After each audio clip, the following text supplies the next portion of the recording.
말씀 보겠습니다. 자, 12절에 오늘 본문에 가서요. 12절을 보겠습니다. 갈리오가 아가야 총독되었을 때 갈리오라고 하는 사람이 총독으로 부임해 왔습니다.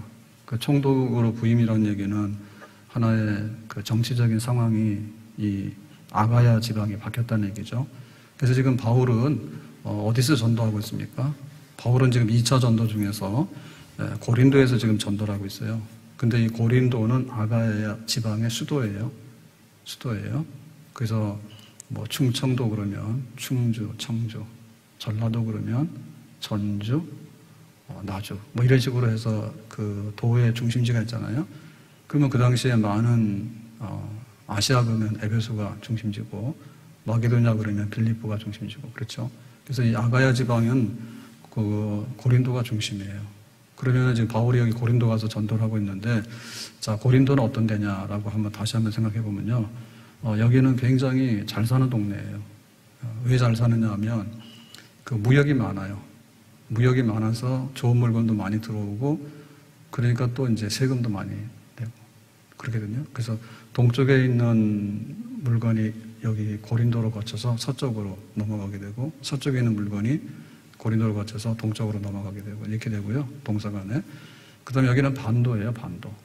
반도인데 이제 우리나라도 반도잖아요. 반도인데 그 반도 중에서 제일 거리가 가까운 데를 지협 아주 좁은 지협. 근데 이 고린도가 그 지협의 길목이거든요.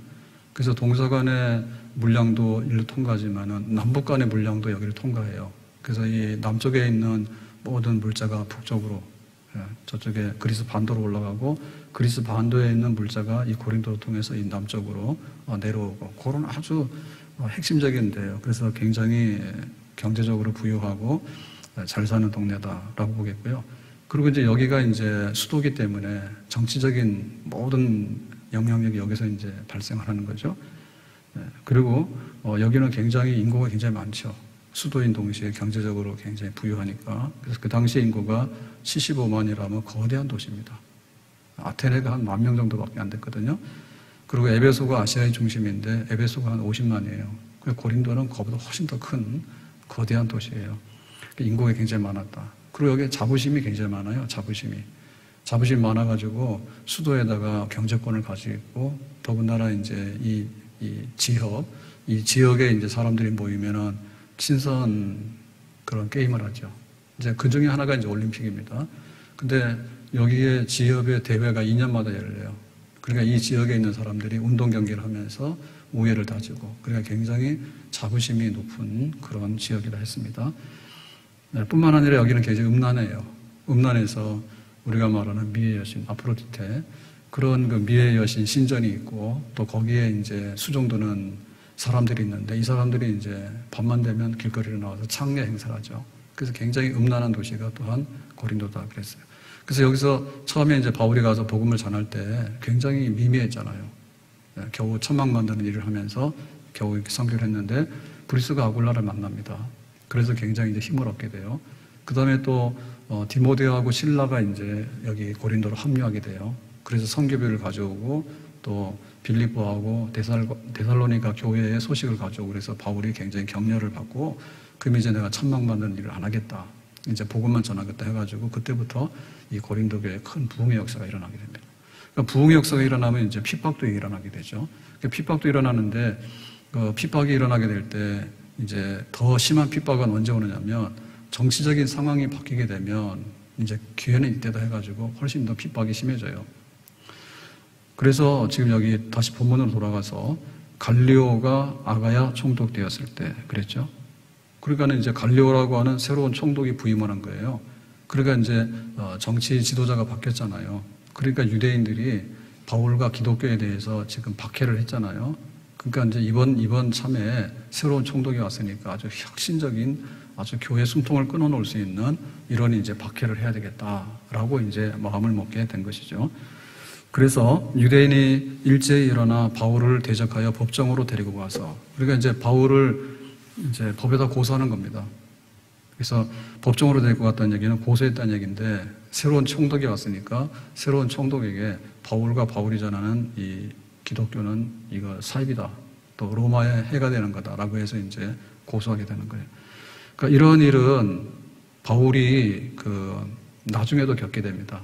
나중에 3차 선교를 마치고 예루살렘으로 갔는데 이방인을 데리고 성전에 들어갔다라고 해가지고 거짓말이죠. 사실 안 그랬는데. 그래가지고 이제 예루살렘에 폭동이 일어나잖아요. 그러니까 이제 급하게 바울을 체포해가지고 어디로 보내는가 하면 가이사라로 보냅니다. 가이사라로 보내는데 그 당시에 총독이 벨릭스예요. 벨릭스예요. 근데 이제 그 벨릭스가 총독을 그만두고 이제 후임 베스도가 이제 부임을 하게 되는데, 그러니까 그 벨릭스 때도 그 유대인들이 바울을 해코지 하려고 노력을 많이 해요. 근데 벨릭스가 안 듣거든요. 그 이제 후임 그 베스도가 이제 총독이 되니까 또 유대인들이 그때를 기회로 해가지고 바울은 나쁜 놈이다 막 이렇게 해가지고 예루살렘으로 데리고 와서 재판해야 된다. 근데 사실 예루살렘으로 데리고 올 때 중간에서 바울을 죽이기 위해서, 살해하기 위해서 그런 음모를 막 꾸미잖아요. 그러니까 어떤 정치적인 상황이 막 바뀌게 되면 교회가 흥할 수도 있지만 교회를 아주 몰락시킬 수 있는 그런 사건도 벌어질 수 있는 거예요. 그러니까 이제 때가 있던 거죠. 그래서 여기 갈리오가 아가야 총독 되었다는 얘기는 바울이 고린도 와서 한 8개월, 9개월이 지났어요. 그러니까 이제 복음을 전하고 부흥도 하고 핍박도 일어났는데 총독이 교체가 됐지.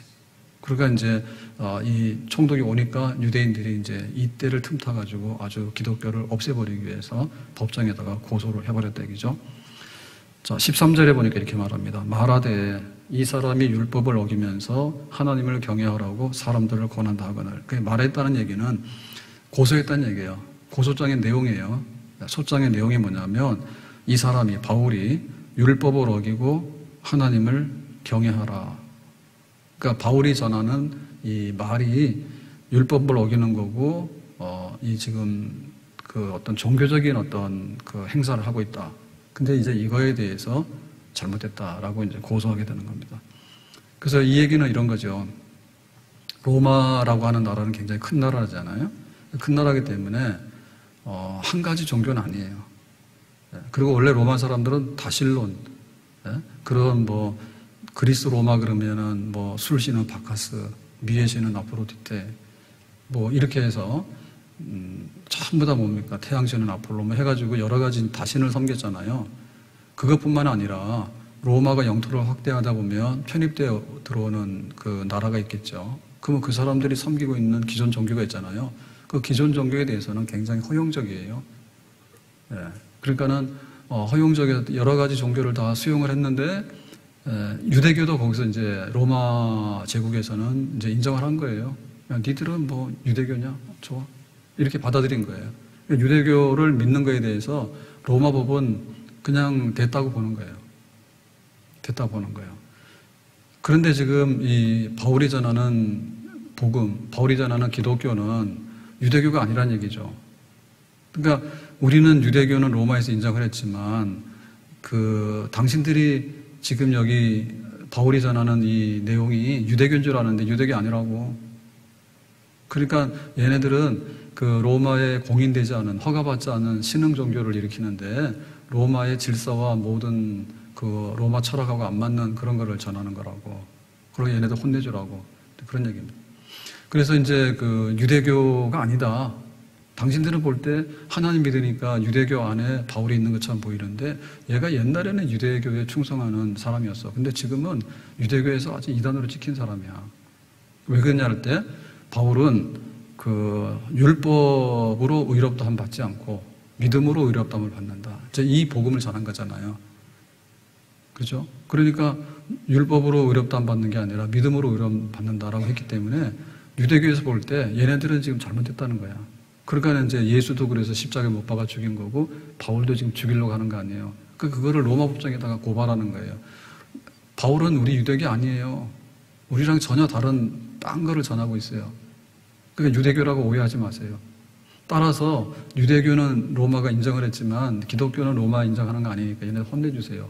이제 이렇게 이제 고소를 하게 된 겁니다. 자, 그래서 이제 법정에서 이제 원고 피고가, 원고는 뭐냐면 유대인들이 와서 이제 바울은 로마를 어지럽게 하고 로마 법을 위반하는 아주 이 나쁜 사람입니다. 처벌하세요. 이게 이제 원고죠. 그 피고는 이제 바울이죠. 바울은 이제 고발당해가지고 이제 여기 법정에 끌려왔잖아요. 자, 14절에 이렇게 말하죠. 바울이 입을 열고자 할 때, 바울이 입 연다는 얘기는 이제 이렇게 고발당했으니까 원고가 막 주장하는 게 있으니까 피고 바울은 할 얘기가 있다 해서 이제 그 총독이 재판을 하는데 바울 네 얘기 한번 들어볼게. 이제 이렇게 할 줄 알았어요. 그래서 이제 바울이 자기 차례가 됐으니까 나도 방어권이 있으니까 나도 변론할래요 라고 이제 하려고 하는데 갈리오가 총독이죠. 총독인 동시에 재판장이잖아요. 유대인들에게 이르되 고소한 유대인들에게 말하는 거예요. 너희 유대인들아 만일 이것이 무슨 부정한 일이나 불량한 행동이었으면 내가 너희 말을 들어주는 것이 옳거니와. 그렇죠? 그러니까는 이 갈리오가 재판할 때 바울 얘기를 들을 필요가 없다라고 하는 거예요. 만약에 바울 얘기를 들을 필요가 있는 당신들이 고소한 것이 재판에 성립이 되려고 하면 그거는 여기 나온 대로 이런 겁니다. 부정한 일이나 불량한 행동. 그러니까 이제 그 로마의 민법을 어기거나 혹은 로마의 형법을 어기거나 뭐 이렇게 해서 굉장히 도둑질을 했다거나 뭐 이런 구체적인 어떤 범법 행위, 로마법이 제정하는 그 법에 따라서 민 형사 간에 범법 행위를 했으면 바울은 여기 끌려와서 재판을 받아야 되는 게 맞아. 거기까지는 내가 재판할 마음이 있다. 그 얘기를 하는 거예요. 그런데 15절에 보니까 이렇게 말하죠. 만일 그게 아니고 문제가 너희들이 지금 고소하는 이 문제가 언어와 명칭과 너희 법에 관한 것이라면 너희 법이라는 것은 유대교 안에서 율법을 해석하는 그 어떤 유대교의 그 신앙 혹은 그 교리 뭐 이런 게 되겠죠. 그런 문제라면 너희가 스스로 처리하라. 나는 이러한 일에 재판장 되기를 원하지 아니하노라. 지금 내가 재판을 받을 수 있는 거냐 안 받을 수 있는 거냐를 내가 판단해 볼 때 문제가 언어와 명칭과 너희 법에 관한 것이라면 이건 뭐냐면 유대교의 그 교리에 따라서 옳고 그르니라고 하는 하나의 그 종교재판 성격의 문제를 나한테 가지고 왔다면 나는 이 재판을 안 한다. 그러니까 이 재판에서 제외되는 사건이기 때문에 니들끼리 찌지고 뽑고 싸우든지 알아서 해라 라고 갈리오가 딱 선을 그은 거예요. 빌라도도 예수님을 재판하게 될 때 처음엔 이런 입장이었습니다. 빌라도도 유대인들이 예수님을 끌고 왔어요.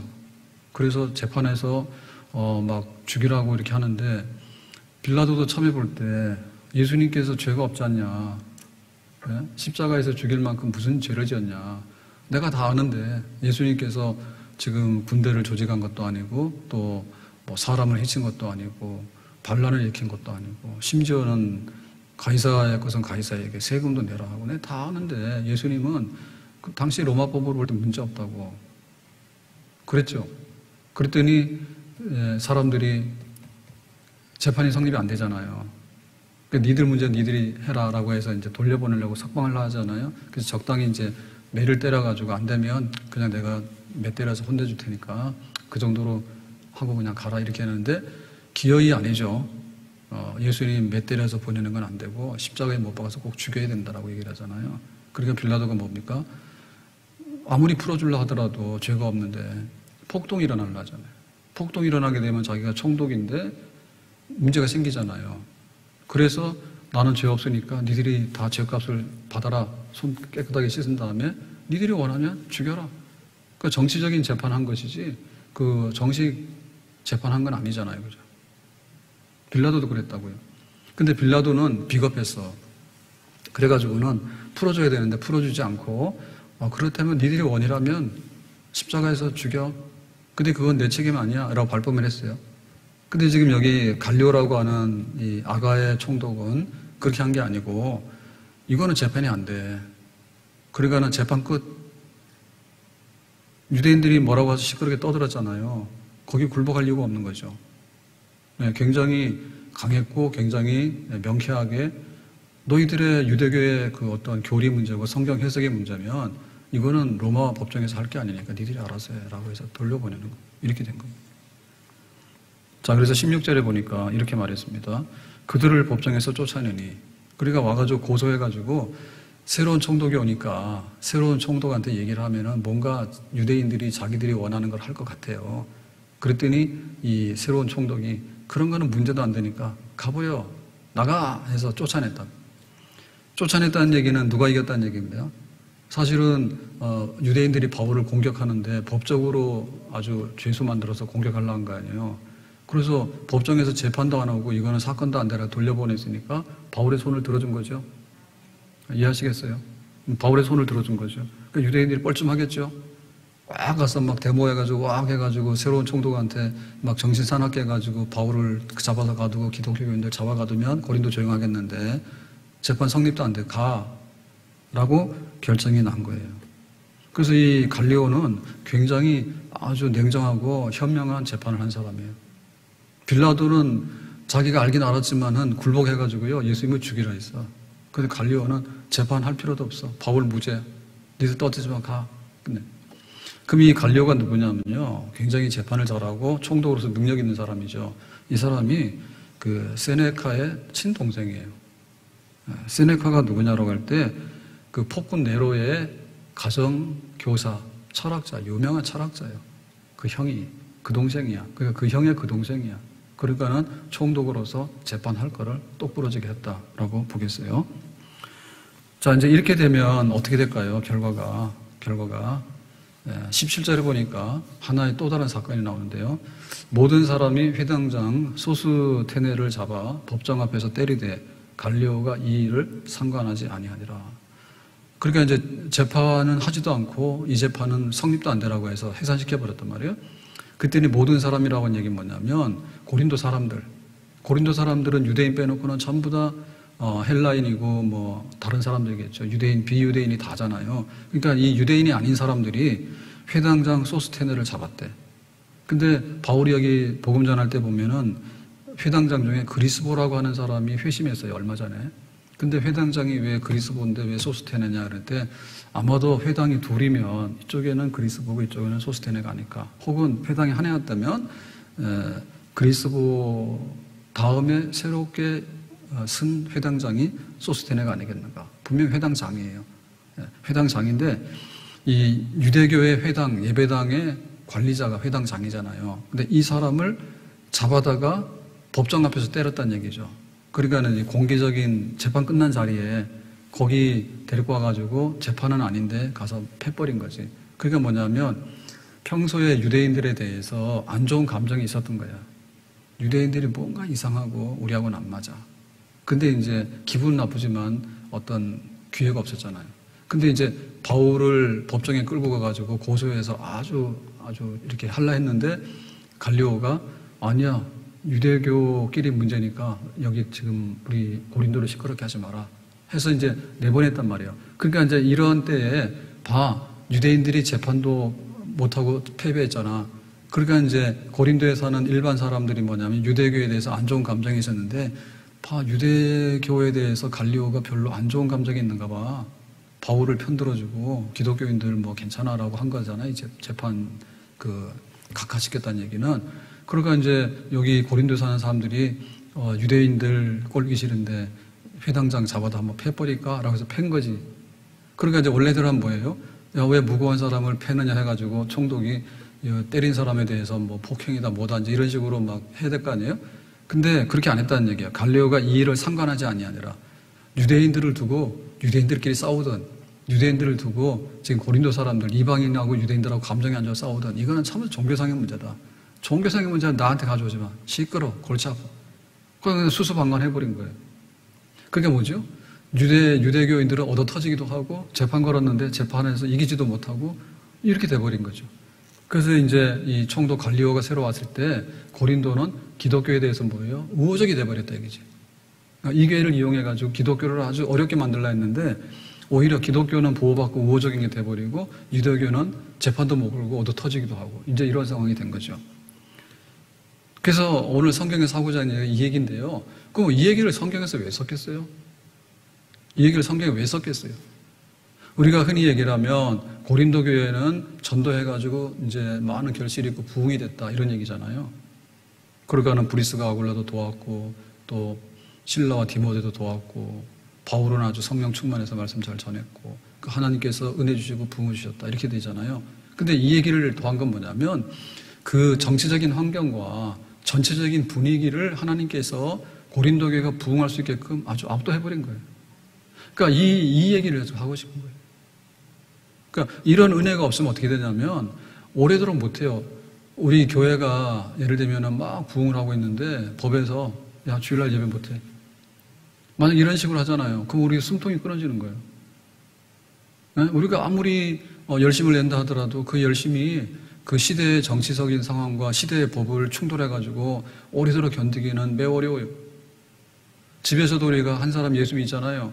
그럼 우리가 교회를 나오잖아요. 여기까지 좋지. 은혜를 받았어. 내가 하나님을 알게 됐어. 우리 가족 구원시켜야지. 그랬더니 뭐예요? 남편이 어디가 해서 멱살을 딱 잡아. 그래가지고 교회 가면은 안 돼. 막 이렇게 제가 아는 건 아니고 말하자면 그런 일이 벌어질 수 있지. 그때 좀 더 심각하게 뭐예요? 가기만 하면 넌 이혼이야. 법적인 문제 걸고 나올 수 있죠. 그죠? 그런 고비를 다 넘겼죠. 김윤정 교수님 그런 거 아직 안 넘겼어요. 오늘 기도 김윤정 아니에요? 남편이 도장 찍으면 아니 이렇게 하면 막 도장 찍는다 이런 얘기 안 했어?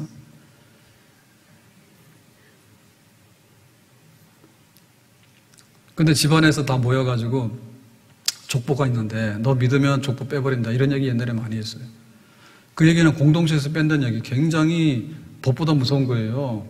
집안에서 사람 취급을 안 하는 거예요. 그런 일을 다 겪었다고. 그러니까 내가 예수를 믿어서 은혜 받는 거는 굉장히 개인적인 사건이고 가정이나 혹은 가족 공동체나 혹은 국가에서 내가 교회 다니고 예수 믿는 거에 관해서 보호를 받고 지지를 받느냐 아니면 아주 여기에 대해서 억압을 받느냐는 천지차이입니다.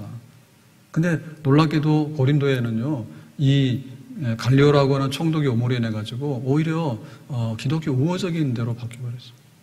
그러니까 이 아가야 지방이라고 하는 것은 굉장히 중요한 그 위치를 점하고 있는 지역이거든요. 그러니까 이것이 뭐예요? 모범이 되고 샘플이 되는 거겠죠. 그래서 다른 지역에 로마 전역에 재판 사례가 되잖아요. 재판 사례이기 때문에 기독교에 대해서 보호해야 되고 유대교하고는 다른 거고 그러니까 우리가 좋게 생각해야 되고 이제 이런 식으로 점점점 이제 바뀌는 하나의 선구적인 그런 재판이 되잖아요.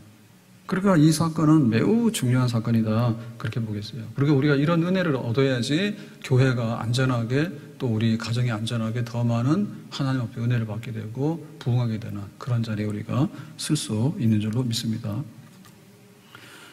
하나님께서 하시는 역사예요. 제가 어제 책 세 권을 지난번 샀는데 3부자 중절 그 책은 제가 생각했던 것보다는 99% 엉터리야. 그래서 그거는 다시 알아봐야 되겠는데 뭐 좀 이상해서 도대체 이해가 안 가고 뭐 그렇더라고 거의. 그리고 하나는 서서평 선교사라고요. 독일계 미국인인데 광주 뭐 군산 지금 말하는 한일 신학교 등등 해서 간호사로 와가지고 선교한 분이 계세요. 한국 이름으로 서서평인데 그분 이제 그 얘기를 읽었는데 예, 뭐 하는 걸 알게 됐지만 또 좋기도 했어요. 예, 근데 그땐 그랬어. 그래서 이제 사가져온 책 중에 세 번째가 장기려. 이번에 우리 추천 도서로 장기려. 뭐 쓴 사람이 많죠. 장기려에서 워낙 유명하니까 여러 사람이 썼는데 여기 써놓은 장기려. 하여튼 그 장기려 박사 그 이번에 추천한 책을 사서 어제 저녁에 이렇게 봤는데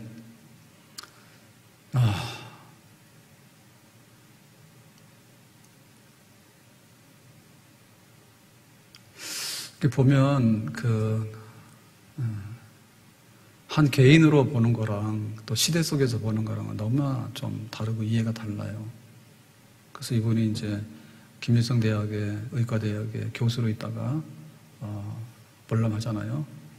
월남하는데 뭐 흔히 알기로는 뭐 잠깐 해가지고 이제 내려왔다 하는데 그게 맞긴 맞죠. 맞는데 그 전쟁 6.25 터져가지고 저쪽에 이제 우리가 이렇게 굉장히 이제 아주 위기에 빠져 밀렸다가 인천 상륙작전 한 다음에 평양, 그 다음에 또 신우주까지 이렇게 올라갔다가 중국, 중공군이 개입해가지고 이제 145를 하잖아요. 그 무렵에 내려오신 것 같아요. 그 무렵에. 그러니까는, 몇 달만 잠깐 내려가면 미군이 다시 반격해서 평양과 우리나라를 전부 다 다시 회복할 수 있지 않을까라는 그런 생각을 했는데, 보니까 앞에 뭐 쓴 사람에 따라서 다 좀 다를 수 있잖아요. 근데 제가 본 책에는 이렇게 돼 있더라고. 그 일사후퇴 하는 그 이제 중공군이 밀고 내려오니까 여기 있다가는 안 되겠다 싶어서 잠깐 피하자 해서 피하라 해가지고 가족들이 다 나왔대. 나와서 이제 대동강 다리를 끊을 수 있으니까 이제 그 대동강까지 이제 버스로 이렇게 가족들을 배려해서 태워서 나가도록 이렇게 했는데 거기 책에는 그렇게 써 있더라고. 버스를 탔나? 뭐 이렇게 됐어, 가족이. 근데 뭐 자녀가 넷이고 부인하고 6 식구잖아요. 그 다음에 부모님이 계시니까 식구들이 많지. 근데 부모님은 나이가 많으시고 막둥이가 6살이고. 근데 큰아들은 17인데 벌써 이제 김일성이 북한 6.25 전에 통치를 했으니까요. 6.25 전쟁까지 일으켰고 하니까 17살 큰아들은 인민군에 징집돼서 갔다 하더라고. 17살인데. 근데 이제 막둥이가 6살이고 부모님 나이가 많으시니까 그 피난길이잖아, 어찌 보면. 그게 굉장히 힘들 것 같다. 그리고 부모님은 뭐 잠깐이면 되는데 내가 뭐고 노인네가 따라가냐. 이제 이렇게 얘기를 하니까 그러면 이제 부인이 그랬대. 부인이 그냥 당신이 막둥이 6살짜리 됐고, 아니다. 그 위에. 6살짜리는 너무 어리니까. 나 또 큰아들은 이제 징집돼서 나가고요. 그 다음에 아들을 데리고 둘이서 그냥 잠깐 피해서 한 뭐 서너 달 지나면은 다시 회복돼가지고 다 올라오지 않을까 알았다고. 부인이 이제 그래서 내렸대. 같이 갈라 하다가. 너무 식구들 부모님 안 간다 하시니까 부모님 생각에. 그게 생이별이 된 거야. 생이별이 된 거야. 그래서 145대 때 이제 서울까지 내려왔는데 서울 오자마자 서울도 위태롭다 해가지고 다시 막 내려가니까요. 그래서 그냥 그 피난 기차를 타고 부산까지 떨어졌는데 완전히 이제 노숙자가 된 거죠. 하루 사이에. 평양에서 보름 만인가 이제 부산이 딱 떨어졌는데 그것도 부사일생으로 간 거죠. 그죠? 그래가지고 이제 여차여차해서 이제 뭐 그런 얘기가 나옵니다. 근데 그걸 보면, 참 안 됐는데 그 가족의 비극이잖아요. 그 장기래 박사는 결국에는 가족도 못 만났잖아요. 여보 잠깐 내가 먼저 내려갈 테니까 다음에 봐 라고 했는데 그게 생이별이 된 거 아니야. 얼마나 가슴 아파. 가족들이. 근데 부인이 너무 안 된 것 같아. 부인이. 야 꼬맹이하고 부모님은 내가 좀 돌보고 있을 테니까 먼저 내려가라고 했는데 부인이 얼마나 고생을 많이 했을 거예요. 근데 그거 보면 순식간에 이루어진 가족의 생이별 장면인데 그거가 뭐 가족이 뭐 어떤 거 뭐 결정해서 한 게 아니고 그 다급한 상황에서 부모님 안 간다 하고 막둥이는 힘들고 하니까 피난길에 나가서 되겠냐 해서 그러면 잠깐이라고 한 건지 이렇게 돼버린 거잖아요. 그러니까 그게 어떤 가족의 어떤 순수한 가족의 결정이라기보다는 역사적인 상황의 결정이에요. 역사적인 상황의 결정이에요. 근데 그 역사적인 상황에서 왜 피할라 했을까라고 할 때 뭐 자세하게 긴 얘기는 아닌데 보면은 이제 산정한 교회 장로님이었다거든. 그 당시에 장기래 박사가 김일성 대학 교수고 그래서 굉장히 대우를 받았대요. 그러니까 이제 신앙 때문에 그런 거지. 그래서 북한에서는 이거 신앙이 안 되잖아요. 기독교가 용인이 안 되잖아요. 근데 장기래 박사 워낙 유능한 분이고 하니까 그냥 수술 전에 기도해도 놔뒀대. 수술 전에 기도하고 좀 놔뒀대요. 그런데 위기를 많이 느낀 것 같아. 그러니까 여기서 더 못 살겠다 싶어서 이제 내려올라 했는데 가족은 두고 갈 수밖에 없나. 급하게 결정을 하는 바람에 그렇게 됐다. 그러니까 문제는 뭐냐면 김일성이하고 저 사회주의 그건 문제라네. 그러니까 그 우리가 안고 있는 그 민족의 상황이 한 가정에게 예를 들면 들이닥친 거예요. 근데 그 모든 사람들이 다 그랬어.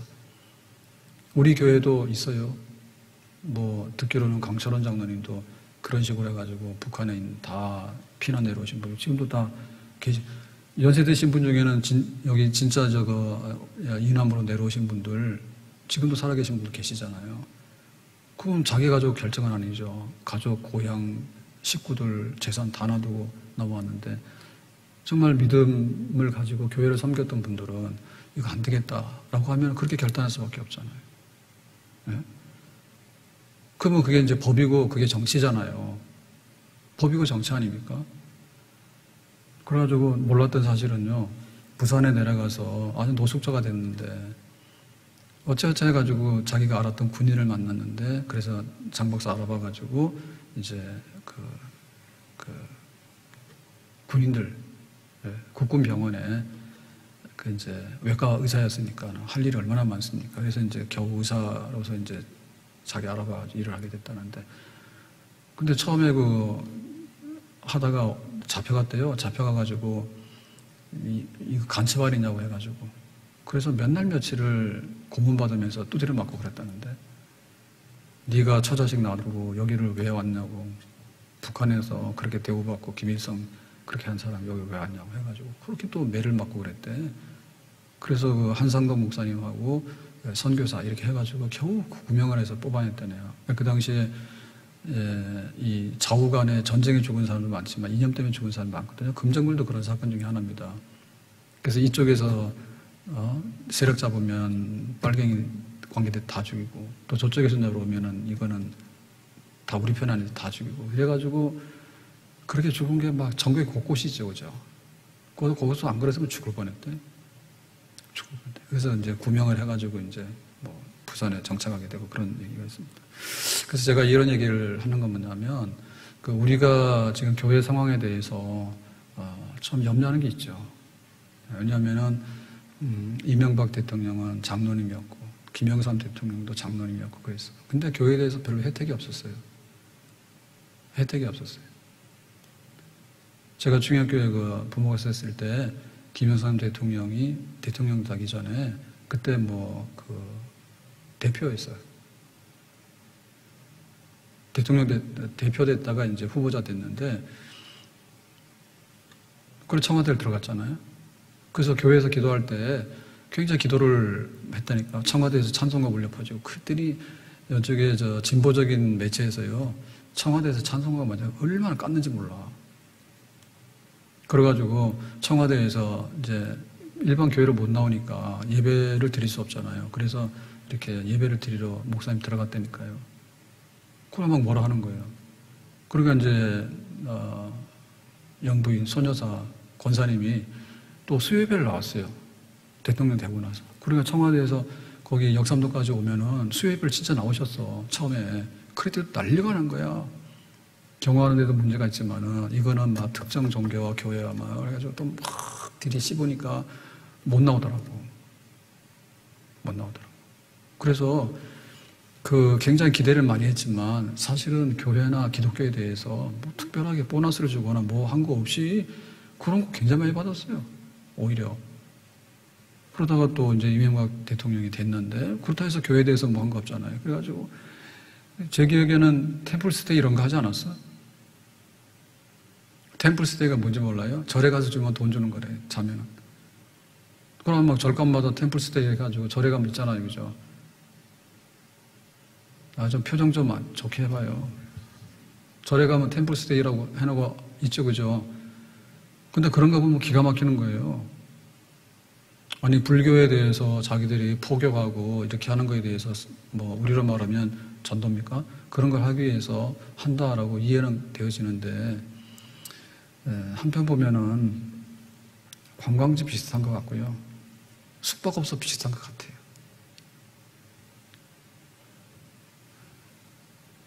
밖에 나가서 얘기하지 마세요. 그래서 제 느낌이 그렇다고. 관광지 비슷하고 숙박업소 비슷한 것 같아요. 그래서 저기 소백산이 크니까 이리저리가 있는데 단양 쪽 말고 반대편 풍기 영주 풍기 쪽으로 거기 가면은 절 있죠. 그 절이 뭐죠?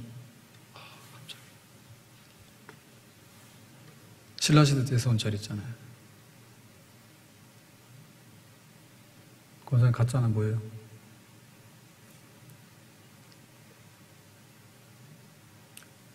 불교 안에는 이런 같은 절이 있는데, 그 뭐죠? 사모님 뭐예요?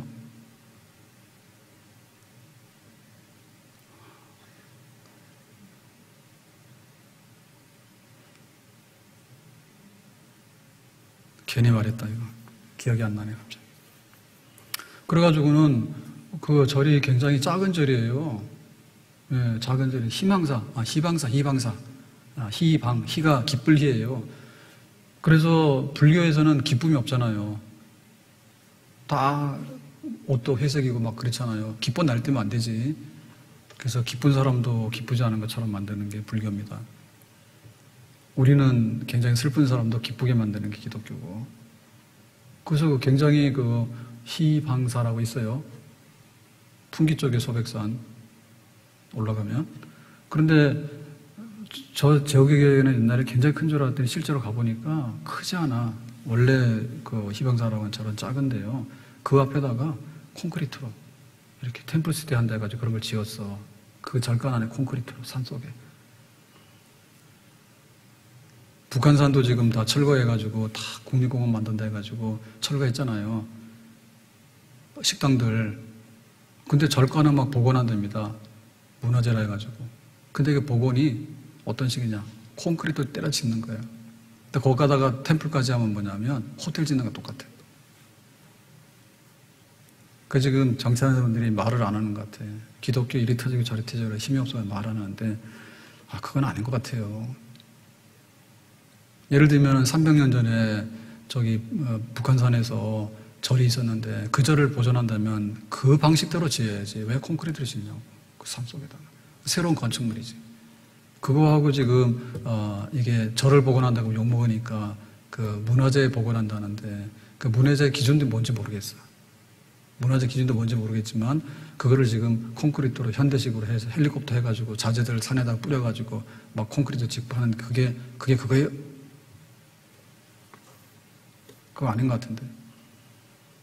그래서 보면 우리가 기독교적으로 좀 이렇게 보호를 많이 받았거든요. 처음에 우리나라가 이제 해방이 되고 새로운 대한민국 출발하게 될 때 기독교의 우호적인 혜택을 많이 받았어요. 그러니까는 시대가 변했기 때문에 그게 항상 그렇다는 법은 없어. 그래서 우리가 교역자들에 대해서도 세금이 기타 소득세를 내잖아요. 뭐 내게 되면 내는 거죠. 근데 보면은 그 접근하는 방식이 굉장히 그 기독교에 대해서 너무 까칠하고 때로는 너무 험하게 두드려 패는 경우가 많아. 네? 그래서 그런 면에서는 좀 우리가 많이 염려가 되죠. 그게 편하지가 않아요. 그 입만 열면 우리 코로나 때도 그런 느꼈지만 교회가 감염은 되면 안 되지. 그런데 교회가 코로나를 키워가지고 내보내는 데인 줄 알거든. 그런데 아니잖아요. 그러니까 그 방송이고 뭐고 하는 게 보면 너무 많이 해가지고요. 말이 기독교지. 기독교라고 하는 것은 예를 들면은 국가가 똑바로 되면요. 정상적인 기독교 아닌 거에 대해서 구분해가지고 이거를 보호하고 또 없애버려야 됩니다. 근데 사실은 3명이서 모여서 우리가 목사 안수를 줘도 그거는 국가법으로 볼 때 막을 수가 없어요. 그래서 뭐 기독교라는 간판은 붙여놨지만 자칭 기독교거든요. 그러니까는 그런 사람들이 문제를 일으키게 되면요. 기독교 똑같이 문제를 일으키는 점 취급해가지고 그런 거예요. 그러니까 그거에 대해서 우리가 똑같이 규제를 받지 않아요. 우리가 총회라고 하지만 총회가 다 총회예요. 다 모이면 다 총회인 거예요. 그래서 우리는 합동적 총회다. 혹은 통합적 총회다. 근데 뭐 듣도 보도 총회 되게 많은데 총회라고 하는 것은 3사람이 모여도 총회야. 3사람 모여 총회야. 그래서 3사람이서 내가 먼저 목사 안수할 테니까 다음에 네가 이래가지고 서로 돌아가면서 안수해도 총회랑 목사 되는 거예요. 그런 면에서 굉장히 허술해요. 교회 안에도 허술한데 어쨌든 간에 그런 거 저런 거 다 따지더라도 교회에 대해서 너무 싸구려 취급하거나 혹은 교회에 대해서 어떤 안 좋은 거를 만들어내는 거는 볼 때 객관성에서 많이 떨어지는 거죠. 객관성에서 많이 떨어지는 거죠. 교회가 하는 긍정적인 기여 이런 거에 대해서 이해를 못하면요. 우리 좀 억울한 거지. 억울한 거죠. 왜냐면 코로나인데 교회 와가지고 교회에서 잘못되면은 코로나 아무것도 아니니까 막 해라 라고 하면 잘못한 건데, 코로나 조심하고 우리가 어려운 때를 이기고 나가야 된다고 하는데, 정부에서요 아무리 캠페인 많이 해도요 먹히지도 않아요. 코로나 힘내라. 송가인 어머니가 그 굿하는 분이라더라고. 그랬더니 코로나 없어지기를 구슬했대. 그리고 그게 이제 송가인의 어머니가 구슬했기 때문에 그것도 뉴스에 나오더라고. 내가 볼 때 돌아도 보통 돈 게 아니더라고. 기자도 돌고요. 아니 코로나가 굿한다고 나가는 거예요? 질병본부에서 왜 가만히 있는지 몰라? 안 그래요? 교회에서 만약에 기도하면 코로나 안 걸린다고 마스크 벗고 다니 이러면 난리가 납니다. 분노가 일어나네요. 같이 좀 분노가 일어나는 표정을 지어요. 안 그래요? 교회에서 코로나 안 걸리니까 마스크 벗고 막 돌아다니라고 하면 난리가 나잖아요. 그런데 뭐 코로나 걸려서 뭐 아픈 사람이나 뭐 죽은 사람에 의해서 뭐 애도하고 하는데, 그게 그럴 사건이냐고. 그거 혼자나 하지 방송에서 뭐 하느냐고. 기자가 그런 거 뭐 하는데. 기자도. 그래서 코로나 어려우니까 우리가 손 잘하고 마스크 잘하고 그 다음에 힘들지만 기도해서 은혜 받자. 이런 얘기는 방송에서 펑펑 내줘야 되지. 안 그럽니까? 그러니까 우리가 순기능이 얼마나 많은지 모르잖아요. 나라 잘 되라고 빌어야지 나라가 잘 되냐고. 그래도 좀 품위가 있어야 되잖아요. 기도하면 나라가 잘 된다는 걸 인정할 수 있잖아요. 왜? 기도의 대상이 있잖아요. 기도 대상이 있는데 무당 섬기는 사람이 가서 빈다 해가지고 너는 누구한테 기도했니 했더니 이거에다 기도했다는데 네 손바닥만 따랐지. 대상이 없는데 그걸 우리가 뭐하러 기도라고 하냐고. 공명불이지. 근데 우리는 적어도 기도했다고 하면 누구한테 하나님께 기도, 하나님 누구냐고. 성경에 있는 하나님이라고. 하나님 뭐였냐고. 이렇게 했다고. 그러니까 그거는 괜찮네라고 얘기해야 될 거 아니에요. 그래서 제발 좀 반기독교 입법하지 마라 이기지. 반기독교. 교회에 대해서 까칠하게 하고 교회를 못 잡아보고 날뛰는 거 하지 말아야지. 그리고 그런 정치인에 대해서 우리가요 예사롭게 보면 안 돼요. 입만 열면은 불경한 얘기를 막 하는데 지도 코로나 하나도 못 막는 인간이 왜 뭐라고 하냐고. 안 그렇습니까? 왜 장기려 박사가 그거 생리별 해가지고 나오게 됐냐고. 거기가 좋은 땅이면 거기 있겠지. 잡아도 있겠지. 왜 나오겠냐고. 근데 그걸 완전히 공산정권 들어서가지고 뭐 아무리 평등하게 한다지만은 하나님 없다 하고 교회에 대해서 그렇게 막 하는 거 보면은 살 수 없잖아요. 믿는 사람이.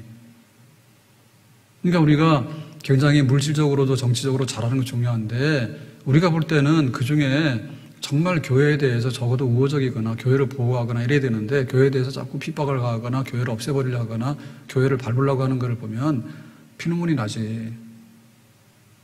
내가 좀 이렇게 대우를 못 받고 내가 좀 배고픈 거는 참으면 돼요. 그럴 수도 있죠. 근데 아이가 통째로 그냥 하나님과 교회를 갖다 땅속에다 묻으려고 하는 것에 대해서 그거는 나하고 상관없으니까 아무것도 아니라고 그렇게는 말 못하지 지금. 그렇죠. 그래서 교회가 기도할 때 하나님 이 정치 자체가 정부 자체가 좀 건전한 정부가 들었으면 좋겠다고. 그리고 적어도 교회에 대해서 어떤 해를 가하거나 혹은 교회에 대해서 아주 상식하게 밟으려고 하는 거 그런 거 좀 안 했으면 좋겠다고. 그래서 좀 판결도 좀 제대로 하고 모든 걸 좀 제대로 했으면 좋지 않을까. 시대가 바뀌었기 때문에 교회가 뭐 이렇게 너무나 이렇게 막 특별한 대우를 받는다. 그런 건 아니다 하더라도요. 특별하게 손해를 보거나 해를 끼치는 그런 대접을 받으면 안 되겠죠. 그것이 매우 중요합니다. 그리고 우리는 거기에 대해서 기도를 해야 되겠고요. 하나님께서 고린도에서 바울이 이 복음 전할 때 하나님께서 환상 중에 나타나서 약속을 했어요. 바울아, 내가 너를 지켜준다 했어요. 근데 지켜주는 방식이 두 가지인가. 하나는 뭐냐면 와서 개인적으로 막 때리고 막 이렇게 죽이려고 하는 것에 대해서 보호해준다는 뜻이에요. 그럴 때 뭡니까? 피하게 하거나 혹은 그거를 막으면 되는 거예요. 그런데 내가 너를 보호해준다는 말은 뭐냐면 여기 가도 보호를 못 받고 저기 가도 보호를 못 받으면 사실은 법정에서 보호받는 게 제일 중요한 거예요. 그러니까 여기 갈리오 총독의 재판을 통해서 이거는 재판할 것도 없는 거야. 그러니까는 기독교가 뭐라고 말든 간에 종교상의 문제니까 그냥 아무런 문제 없으니까 니들 마음대로 살아라 라고 하는 것은 하나님이 보호하시는 방식 중에서도 아주 특별한 방식이죠. 아멘? 우리가 개인적인 데서만 너무 집착해서는 안 됩니다. 나 좋으면 좋고 나 싫으면 싫고 그게 아니라 우리 모두가 좋고 우리 모두가 안전해야 되잖아요. 그래서 스스로 바보짓 해가지고 교회를 욕먹게 하거나 스스로 누워서 침뱉는 일 하지 마라. 코로나인데 교회 뭐하러 가냐라고 얘기를 하면은 그래 안 간다 이렇게 하지 말고 내가 마스크 쓰고 손하고 그 다음에 우리는 2m가 아니라 막 저기 봐요. 저기 얼마나 떨어졌나. 몇 미터 떨어졌죠. 15m 떨어졌네. 에? 그러니까 우리가 우리 스스로가 교회를 보호하고 그런 데서 열심을 가져서 법도 좀 교회 우호적인 법이 나오게 되고 정치인들 중에서도 좀 우호적인 게 나와야 되는데 지금은 기독교에 대해서 기자만 꺼내면요 너 떨어뜨린다 이래요. 악해. 불경해. 쟤는 기독교 편이래. 근데 기독교 중에서도 진보와 보수적인 게 있잖아요. 한국교회 통 자체는 거의 다 보수적입니다. 굉장히 성경을 제대로 이해했고 건전한 교회를 가지고 있는 건 축복이에요. 근데 말이 진보지 진보가 예수님 부활을 믿느냐 천국이 있느냐 없다고 하는데 기독교라 말이야. 거기에 대해서 기존 보수적인 교회는 다 잘못됐다고 얘기를 하게 되면 교회 뿌리 뽑는 거거든요. 사안들이 너무너무 많아요. 동성연애도 있고 이슬람에 대한 문제도 있고 그 다음에 미국 너무 우리가 친밀을 해도 안 되지만 대놓고 반밀하는데 무슨 이유로 반밀하는지는 모르겠다고. 이유가. 예? 지금 김정은이는 저러고 있는데 물론 이제 정치적으로 굉장히 어려운 문제긴 해요. 그래서 잘 타협해가지고 통일하면 되긴 되는데 아니 간도 쓸개도 다 빼주고 특별히 뭐 다 빼주면 빼주라고 해 정치하는 분들은. 우리는 평등해야 되니까 북한식 평등이나 한국식 평등이나 똑같으면 알아서 하라니 평등. 그 평등이 그 평등이 아닌 것 같은데 그렇게 하다 보면은 사회주의식으로 똑같이 하다 그러면은 사회주의하고요 이념적인 사회주의가 다르다니까요. 유럽의 복지국가 향의 사회주의는 캐나다도 사회주의입니다. 그렇지만은 개인에 대해서 뭐라 안 하잖아요. 예? 규제가 그렇게 많잖아요. 자유가 있잖아요. 캐나다 사회주의고 북유럽이 복지가 잘 된데 사회주의 그 성격이 있는데 다 성경에서 나온 거잖아요. 근데 이념적인 사회주의 그게 아니니까 하나님도 없고 그 뿌리가 없는 그런 이념적인 사회주의는요. 그거는 또 다른 사회주의라니까요. 다른 거예요. 근데 지금 우리 여기에서는요. 많이 혼동이 돼가지고 뭐가 뭔지 모르겠어요. 무슨 사회주의를 하자는지 잘 모르겠어. 우리가 함께 평등하고 우리가 함께 나눠야 되는데 그래서 뭔가 난리법석이야 지금. 뭐 인공사태, 인천공항 뭐라 하는데 뿌리를 알고 보면 이게 약자를 보호하고 평등하게 가는 건데 이게 그건지 아닌지 그래서 자꾸만 20대에서도 뭐라는 거예요. 아무리 공정하지만 과정에 있어서 공정하지 않으면 그건 도대체 뭐냐. 그래서 정치적인 얘기가 되니까 저는 더 이상 모르겠고 더 이상 말할 건 없어요. 근데 아무튼 간에 우리가 생각해야 될 부분은 교회가 뿌리채 소멸되는 일을 당해서는 안 되겠다. 거기만큼 우리가 굉장히 예민해야 되겠고 하여튼 간에 뭐 유시민이고 뭐고요. 임열문요 얼마나 막 그런 얘기 했는지 모릅니다. 그걸 가서 우리가 시청률을 올려줄 이유가 없어요. 예? 연예인도 마찬가지요. 기독교 기자만 꺼내면 연예인 못하잖아요. 못합니다. 막 물고 뜯어가지고. 그러다 막 교회에 대해서 안 좋은 식으로 얘기를 하면 인기가 살살 올라가요. 왜냐하면 편드는 사람 많으니까. 교회 나온 사람 얼마 없잖아요 지금. 그런 시대에 왜 살고 있어요. 아무튼 이 총독의 재판은 교회를 우호적으로 만드는 획기적인 사건이었는데 우리에게 교회가 뭐 교육자들의 생활이 보호를 받고 그 콘스탄틴 때 그랬거든요. 콘스탄틴이 기독교를 공인하면서요 교회에 대해서 일부 재판권도 주고 그 다음에 재산권도 돌려주고 교회 막 압수했던 거요. 핍박시대 때 그거 다 돌려줬어요. 그래서 주일 지낼 수 있도록 허락하고 이런 우호적인 것들. 그래서 콘스탄틴이 진짜 신자냐 안 신자 이걸 떠나서요. 콘스탄티누스가 기독교를 공인했던 사건은요. 또 한편 보면요. 교회로 하여금요. 굉장히 그 좋은 우호적인 혜택을 많이 베풀었던 그런 시대의 인물이고 그런 법이었어요. 우리가 살아가면서 신앙의 어떤 거를 제약받으면서 말살당하는 그런 험악한 시대는 우리가 겪지 않았으면 좋겠다. 우리 자녀들도 기독교인이기 때문에 특별하게 박해를 받거나 해를 받지 않는 그런 시대에 우리 자녀들이 살았으면 좋겠다. 그런 소망과 기도가 이루어지기를 예수님의 이름으로 축복합니다. 기도하겠습니다. 오늘 주신 말씀과 같이 하나님 앞에서 교회가 보호받고 인정받는 그런 좋은 세상에서 살아갈 수 있도록 하시고 그런 입법과 그런 보호들이 우리 안에 항상 있기를 원합니다. 하나님께서 그런 은혜를 주시기 원합니다. 예수님의 이름으로 기도합나이다. 아멘.